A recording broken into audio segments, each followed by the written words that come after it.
When Bernie Mac, born Bernard Jeffrey McCullough, was nearing the end of his life, his wife, Rhonda McCullough, and daughter, Janice McCullough, were by his side, sharing in those heart-wrenching final moments. Bernie opened his eyes on his own and looked at Rhonda, recounted Marianne Grosset, Bernie Mac's sister-in-law, in a deeply personal and touching interview with People. She called his name, and he opened his eyes and nodded to her. She smiled at him and told him, "Don't leave me. I'm waiting for you to come back." Grosset continued. He shrugged his shoulders, and that's when she knew he was tired. Do you want to increase your YouTube views and subscribers? Our video SEO experts can make it happen. Check the link below for more info. He signaled to her that his body was exhausted. The beloved comedian, who was a prominent figure in the Kings of Comedy, had been hospitalized for several weeks before his passing on August 9, 2008, at the age of 50. His final days were marked by intense medical efforts to save his life. Bernie Mac died from complications related to pneumonia at a hospital in the Chicago area. His sister-in-law explained that his struggle with an inflammatory lung disease contributed significantly to his death. He had sarcoidosis, but it was in remission, Grosset said. However, because he had it, his immune system was compromised. He developed an infection and was on new medication that suppressed his immune system, leading to pneumonia. The night before Bernie Mac's death was particularly grueling. He struggled for his life. He couldn't breathe, Grosset recalled. His wife, Rhonda, to whom he had been married since 1977, and their daughter, Janice, were with him during these distressing hours. The doctors were working on him, Grosset said.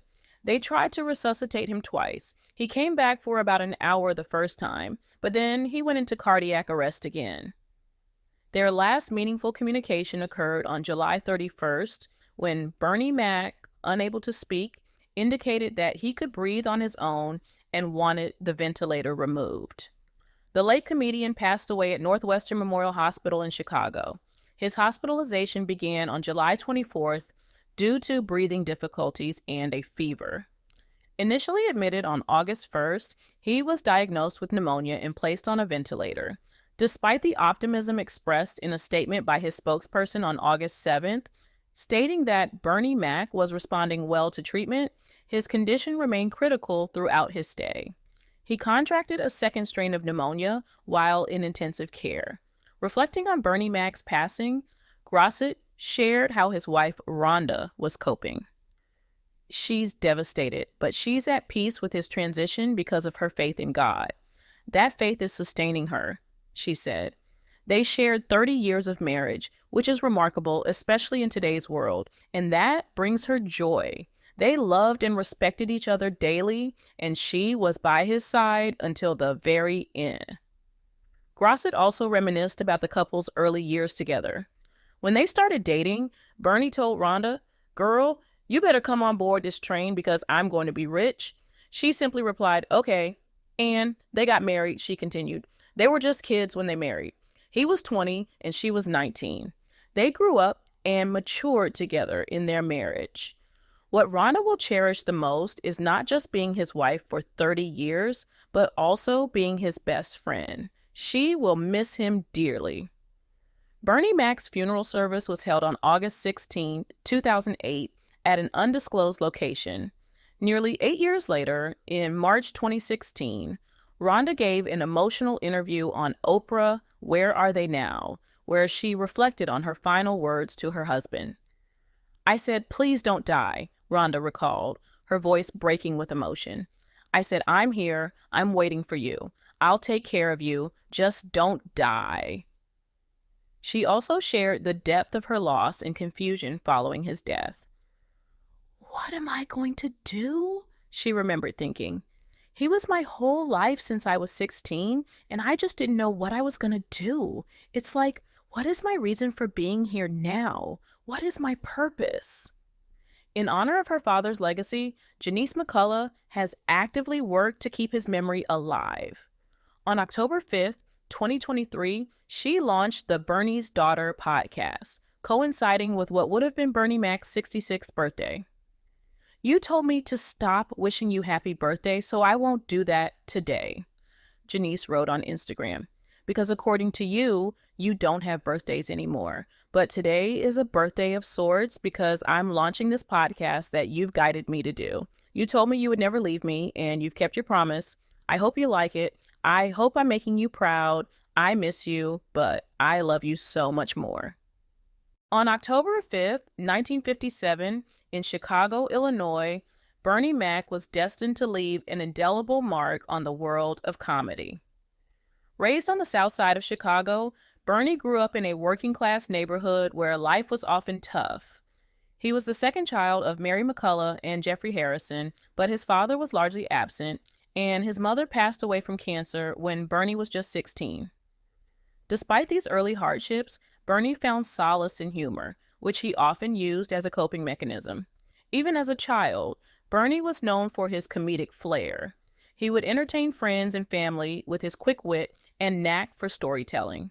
His early education was at Chicago Vocational High School, where he began honing his comedic skills, performing in school talent shows and local clubs. The death of his mother was a pivotal moment in his life, pushing him to pursue comedy more seriously as he felt a deep need to provide for his family and to honor her memory. Bernie Mac's journey to stardom was anything but easy. He started performing stand-up comedy in Chicago's rough-and-tumble clubs while holding down various odd jobs to support himself and his family. His breakthrough came in 1990 when he won the Miller Lite Comedy Search at the age of 32. This victory opened doors for him, leading to appearances on popular television shows like HBO's Def Comedy Jam, where his memorable performance, I Ain't Scared of You, resonated with audiences and showcased his fearless comedic style. Bernie Mac's talent quickly caught the attention of industry heavyweights. In the mid to 90s, he appeared in several films, but it was his role in the Spike Lee-directed film Get on the Bus, 1996, that solidified his place in Hollywood. He then starred in The Players Club, 1998, directed by Ice Cube, which further showcased his versatility as an actor. His big break came when he was cast in the original Kings of Comedy tour in 2000 alongside Steve Harvey, D.L. Hewley, and Cedric the Entertainer. The tour was a massive success and was later turned into a Spike Lee film, bringing Bernie Mac's unique brand of comedy to a wider audience. Bernie Mac's rise to fame can be attributed to his raw, unapologetic comedic style and his ability to connect with the audiences on a deeply personal level. His humor was often drawn from his own life experiences, making it relatable and genuine.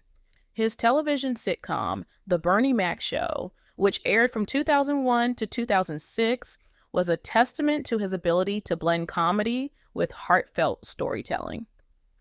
The show, inspired by his own life, featured Bernie as a reluctant dad raising his sister's 3 children, and it won him several awards, including an Emmy nomination and a Peabody Award.